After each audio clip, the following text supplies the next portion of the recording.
Bem-vindos a mais um vídeo.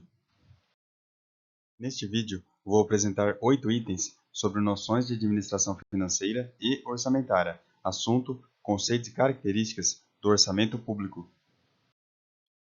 Relativo ao orçamento público no Brasil, o orçamento público é um documento contábil e financeiro vinculado do planejamento governamental. Com relação ao orçamento público, aos princípios orçamentários e aos ciclos orçamentários, o orçamento público, instrumento que discrimina as despesas dos programas governamentais, segundo sua natureza, enfatiza os fins almejados de modo a demonstrar o alvo e a finalidade dos gastos públicos, bem como identificar o responsável pela execução desses programas. A respeito de orçamento público, o orçamento público, como instrumento de planejamento e de controle da administração pública, possibilita a comparação entre diversas funções e programas de governo entre si, além de facilitar o exame da função total do governo e de seu custo em relação ao setor privado da economia.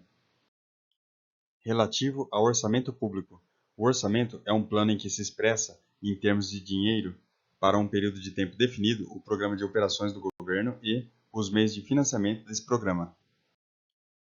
O orçamento governamental, como plano das realizações da administração pública, tem natureza econômica e financeira multidisciplinar. A respeito do processo orçamentário e do sistema de instituições públicas existentes para administrá-lo, no Brasil, a Constituição Federal atribuiu ao Poder Executivo a prerrogativa de executar o orçamento, razão pela qual se utiliza no país a denominação técnica orçamento do tipo misto.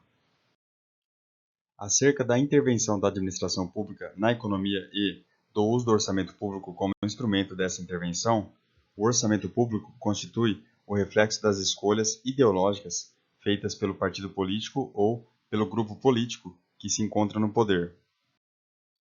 No que se refere ao orçamento público como ferramenta de atuação do governo nas finanças públicas, a função financeira do orçamento diz respeito ao estabelecimento do fluxo de entrada de recursos obtidos por meio da arrecadação de tributos, bem como da saída de recursos provocada pelos gastos governamentais.